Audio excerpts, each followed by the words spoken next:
রসুল আমার ভালোবাসা, রসুল আমার আলো আশা, রসুল আমার প্রেম বিরহের মূল আলোচনা, রসুল আমার কাজ কর্মের অনুপ্রেরণা।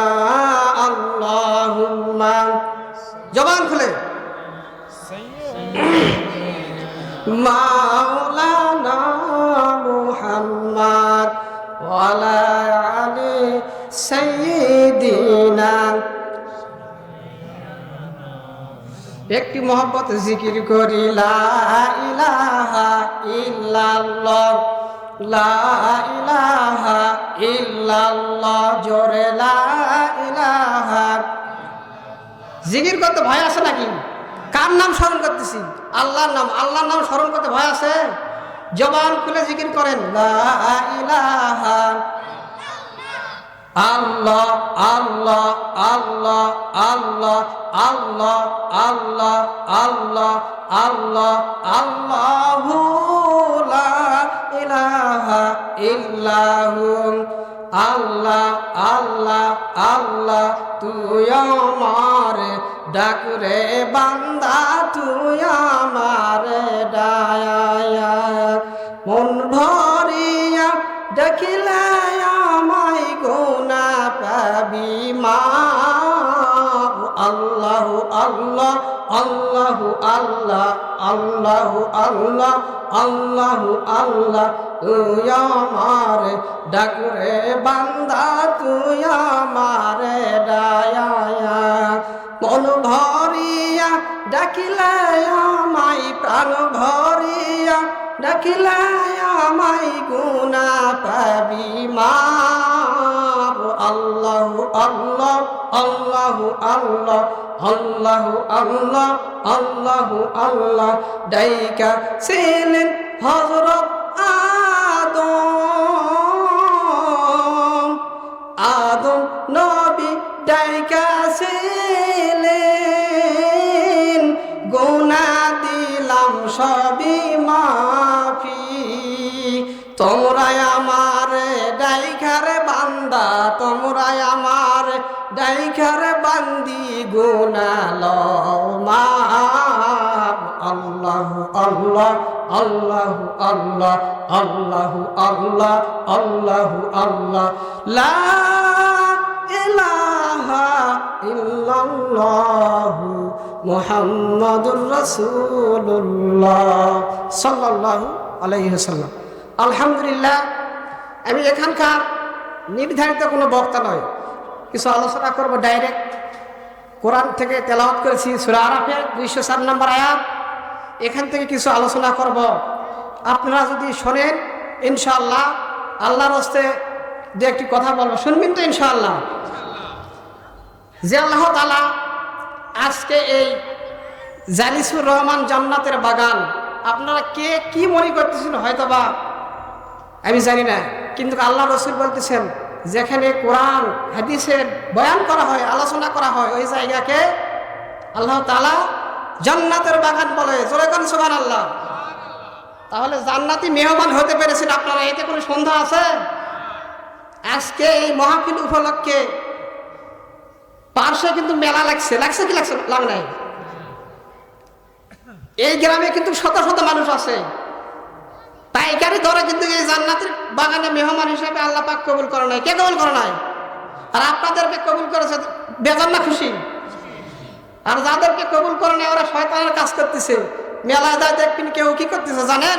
শুনবেন, যুবক যুবতী ভাইরা আমার কান দিয়ে শোনেন, কেউ মেলায় কি করতেছে? ঠেলাঠেলি করতেছে, কেউ তরমুজ খাচ্ছে, কেউ আবার বাঙ্গি ফাটাচ্ছে। কথা বলেন ঠিক কিনা? আল্লাহ তা না করে ওই শয়তানের রাস্তায় না নিয়ে আল্লাহ রাব্বুল আলামিন আমাদেরকে জান্নাতের মেহমান হিসেবে কবুল করেছেন। খুশি না বেদার? যদি খুশি হয়ে থাকেন, আমরা আল্লাহ তাআলা, যে আল্লাহ তাআলা আজকে আমাদেরকে খুশি রেখেছেন, সে আল্লাহ তাআলার আলিশান দরবারে এই ভান্ডুরিয়া পূর্বপাড়া কোরআনের মাহফিল থেকে আল্লাহ তাআলার আলিশান দরবারে কালিমাতুশ শুকরিয়া আদায় করব। সকলে জবান খুলে বলবো আলহামদুলিল্লাহ। যেই নবীকে সৃষ্টি না করলে মহান আল্লাহ তাআলা কিছুই সৃষ্টি করতেন না। যেই নবী ছিলেন সারা বিশ্বের জন্য রহমত স্বরূপ। কথা বলেন ঠিক কিনা? যেই নবী মক্কাওয়ালা, যেই নবী মদিনাওয়ালা, যেই নবী কামনিওয়ালা, যেই নবীকে সৃষ্টি না করলে তো আমার পৃথিবী সৃষ্টি করতেন না। দয়াল নবী মায়ার নবীর প্রতি আবারও আমরা দরুদ সালাম এই জান্নাতের বাগান থেকে মদিনা নবীজির রওজার উদ্দেশ্যে পাঠায় দেব। নবীর মহব্বত কম না বেশি? যদি মহব্বত থাকে দরুদ সালাম জবান খুলে বলি সাল্লাল্লাহু আলাইহি ওয়াসাল্লাম। ভাইরা আমার, বন্ধুগণ আমার, নবীর উপর কেন দরুদ পড়বেন না? আল্লাহর নবী বলতেছেন হাদিস শরীফের ভিতর, মান সাল্লা আলাইহি ইয়া ওয়াহিদাতান সাল্লাল্লাহু আলাইহি ওয়াসাল্লাম। আমার দয়ার নবীজি বলতেছেন, যদি কোনো ব্যক্তি আমি আল্লাহর রাসূলের উপর একবার দরুদ শরীফ পাঠ করে, আমার আল্লাহ রব্বুল আলামিন আমি নবীর উপর দরুদ পড়ার কারণে রাজি হয়ে খুশি হয়ে ক্ষান্ত হয় না। আমার আল্লাহ রব্বুল আলামিন ওই বান্দার উপর 10 বার রহমত পাঠায়া দেন। যখন সুবহানাল্লাহ। তার দরুদ শরীফের ফজিলত আছে না নাই? দরুদ সালাম আল্লাহ রাসূলের উপর প্রেরণ করা দরকার আছে না নাই? তাহলে আজকে কিছুদিন আগে বাজান এই নবীজির দরুদ সালাম নিয়ে মাদ্রাসার ছেলেরা তারা দরুদ সালামের নিয়ে কটূক্তি করছে, ব্যঙ্গ করছেন। দয়াল নবীর দরুদ সালাম নিয়ে তারা হাসি মশকরা ঠাট্টা করেছেন। বলেন তো ওদের ঈমান আছে না গেছে? নবীর উপর যারা দরুদ নিয়ে হাসি তামাশা মশকরা করে তাদের ঈমান থাকে? তাদের উচিত কি জানেন? দরুদ সালাম ইসলামী শেয়ার, আর ইসলামী শেয়ার নিয়ে যারা হাসি মশকরা ঠাট্টা করে রাসূলের দরুদ নিয়ে, এরা কুফরি করেছে। এরা এখনো সময় আছে, কি করতে হবে? আল্লাহর কাছে ক্ষমা চাইতে হবে, সারা বিশ্বের মুসলিম জাতির কাছে ক্ষমা চাইতে হবে। নইলে আমার আল্লাহ রাব্বুল আলামিন দুনিয়াতে ছাড় দিবে, কিন্তু আখিরাতে নবীর দুশমনদেরকে ছাড় দিবে না। কথা বলেন ঠিক কিনা? ভাইরা আমার, নবীকে চিনতে হবে। কাকে চিনতে হবে? কেন নবীকে চিনবেন না? আমার ভান্ডুরিয়ার বাবাজিরা, ও আমার যুবক ভাইরা, একটু খেয়াল করে শুনতে হবে। আল্লাহর নবীর দরুদ সালামের কত দাম, একটু মনোযোগ সহকারে শোনেন বাবাজি।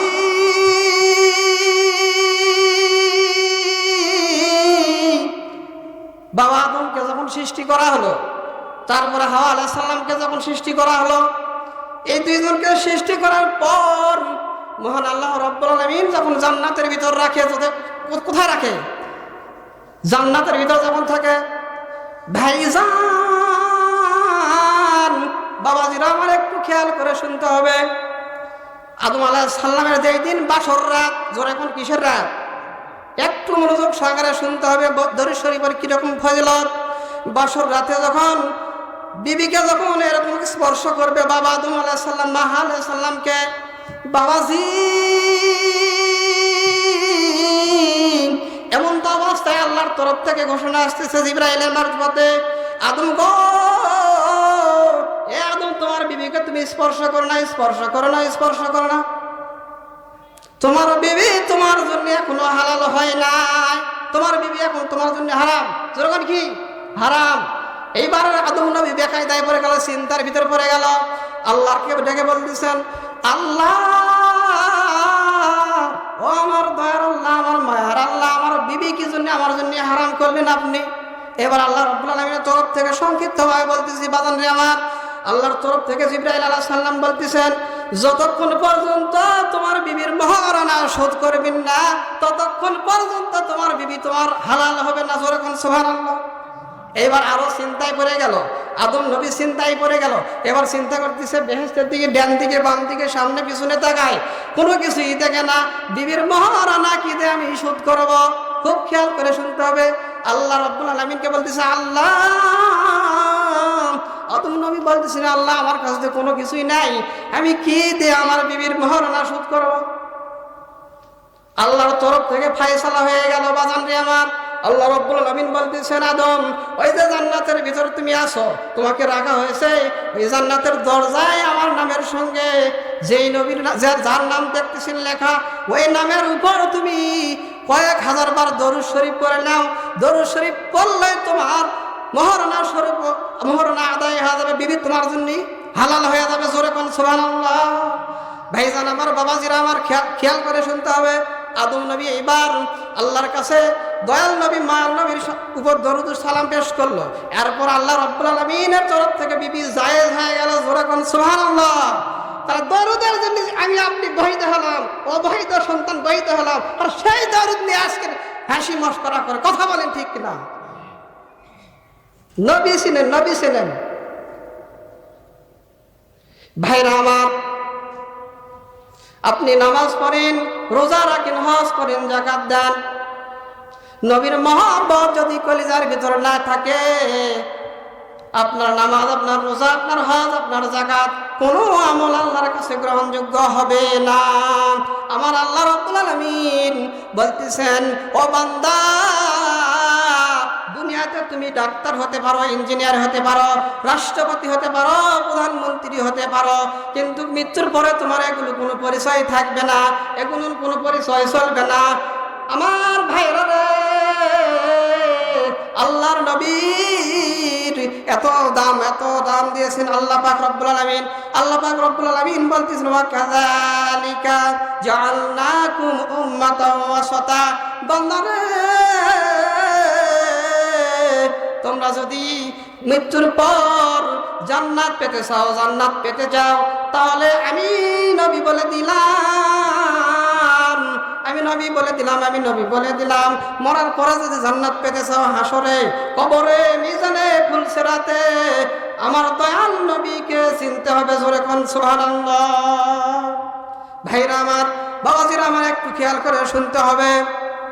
আমি কোরআনে কারীম থেকে তেলাওয়াত করেছি, বিসমিল্লাহির রহমানির রহিম, ওয়া ইযা কুরিয়াল কুরআনু ফাসতামিউ লাহু ওয়া আনসিতু লাআল্লাকুম তুরহামুন।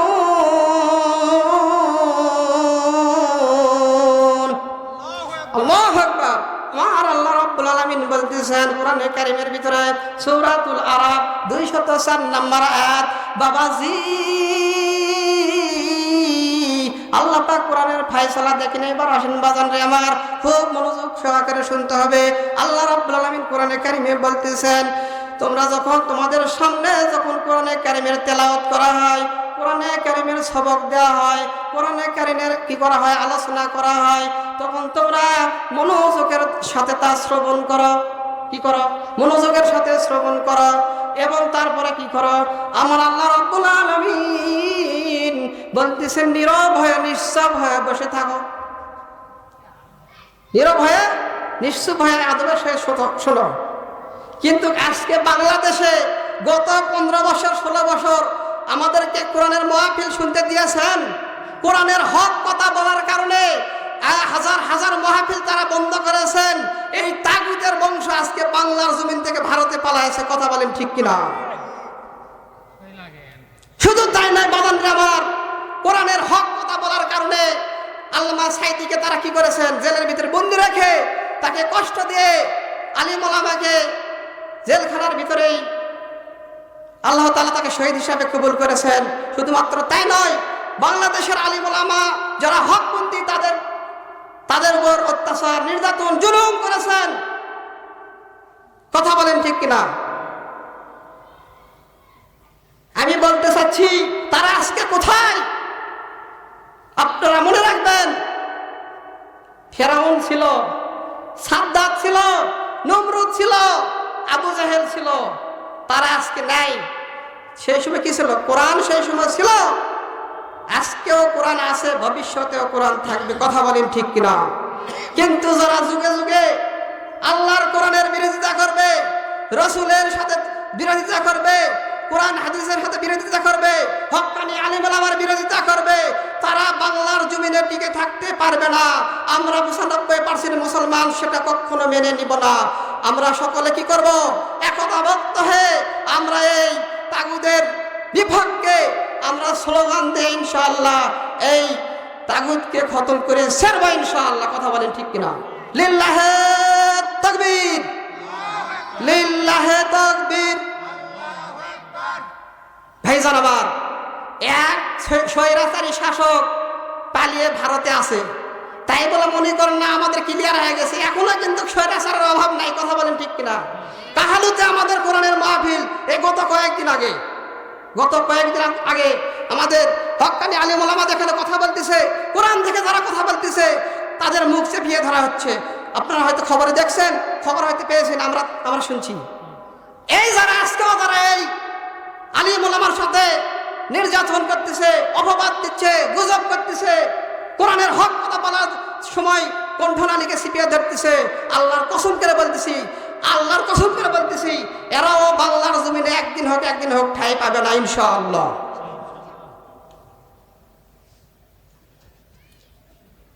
আমরা চাই বাংলাদেশে 360 অলিয়া আল্লাহর দেশ, এই দেশে ইসলাম বিরোধী কোনো ষড়যন্ত্র আমরা মেনে নেব না। কথা বলেন ঠিক কিনা? আমরা চাই আমাদের বাংলাদেশে আল্লাহ পাক যেন ইসলাম কায়েম করে, ইসলামের রাজ কায়েম করে।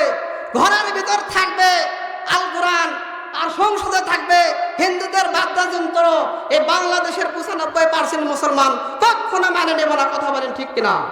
আমরা চাই আমাদের রাষ্ট্র ইসলামী রাষ্ট্র হিসাবে আল্লাহ পাক কবুল করুক। এদেশে কালেমার পতাকা, এদেশে আলিম ওলামা যেন মুখ খুলে কথা বলতে পারে, এদেশে যেন সবাই ন্যায় বিচার পায়, এই দেশে যেন কোরআন দিয়ে বিচার হোক। কারা কারা চান এই দেশে ইসলামী রাজ কায়েম হোক, কোরআনের রাজ কায়েম হোক? কারা কারা চান একটু হাত তুলে বাবাজি দেখান। লিল্লাহে তাকবীর। আল কোরআনের আলো। না না না, ঘরের ভিতর, আমি তো বললাম ঘরের ভিতর কোরআন থাকবে, ঘরের ভিতর আলো, কোরআনের আলো ঘরের ভিতর জ্বালালে খালি হবে না, সংসদেও জ্বালাতে হবে। ঘরের ভিতর যদি গেলে আমরা কোরআনের আলো জ্বালাই, ঘরের ভিতর জ্বালে এতদিন দেখেছি বাবা, ঘরের ভিতর আর জ্বালালে হবে না, বাইরে জ্বালানো লাগবে। যেখানে জ্বালালে অল বাংলাদেশ জ্বলবে কোরআনের আলো, সেই জায়গার নাম কি? সংসদে জ্বালাতে হবে।